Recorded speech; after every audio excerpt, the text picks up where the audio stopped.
here with Perry Pano, who's the chairman of the Republican Party of Flagler County. Perry, why did you want to hold the rally today?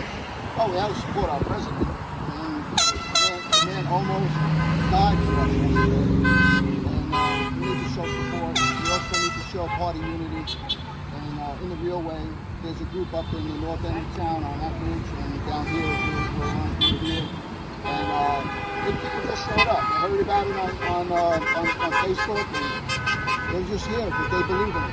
What are you hearing as far as reaction from yesterday's assassination? Well, I think that everybody realizes that you can hear the horns. It's all in support of the party, and probably more unity than ever.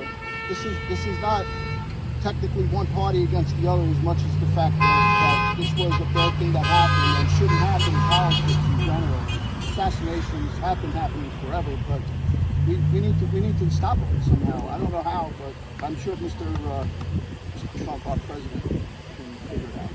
So I know that you've mentioned that you guys are going to close down the party office and kind of assess your security. What do your folks need to know about that? So we're temporarily closed the office for a couple of days, and the purpose of that was for me to go through the protocols. I mean, I'm responsible for people. We've got volunteers. We have an office space. It's open to the general public, and we have to be safe. So I contacted the sheriff's office.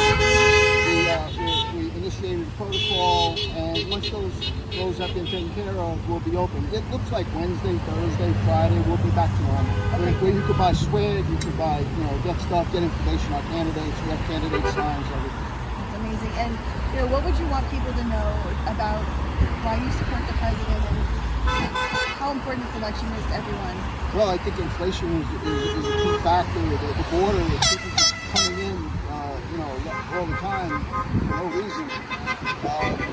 I just think that we all know why, and we just need to step up and make this happen. And also, President Biden. Sadly, I'm an older person too, and I feel sometimes very sad when I see the stumbling and forgetting the things and so on and so forth. It's very sad, and I wouldn't want to wish that on anybody, but at the end of the day, we need a competent person.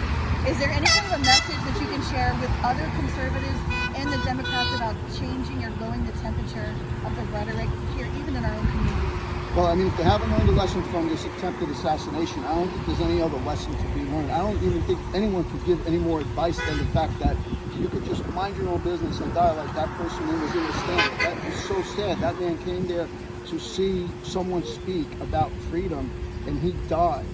And if you can't wrap your head around that, whether you're a Democrat or Republican or anything, then there's nothing more I can really say to you. So we're here to support the president. He's healthy, back on business.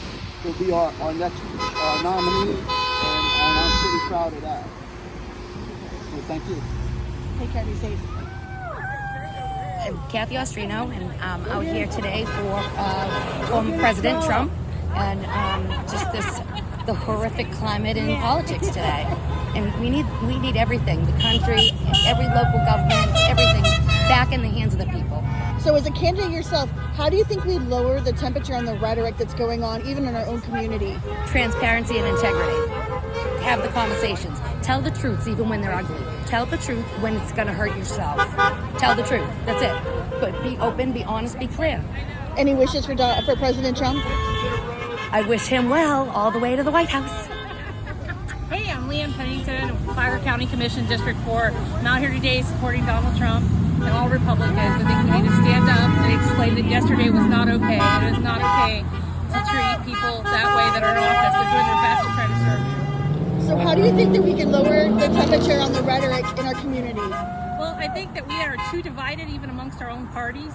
And we've got to recognize that people don't know everything that are running for office. You need to come and talk to them and have respectful dialogue and get the facts. I find a lot of people haven't heard the other side or haven't done their homework on the issues, and they need to do that first. And you've been a very respectful, researching kind of elected official. Why is it so important that we preserve our democracy? It's the core of who we are as human beings. We have to have a democracy. That's how we were founded, and we need to respect everybody's rights, everyone's opinions, their freedom of speech, and I want to do that just as much as everybody else wants to do that. So I think that you have to go back to that. Everybody, every party has to remember that we all have these freedoms and that we shouldn't really infringe on each other's rights.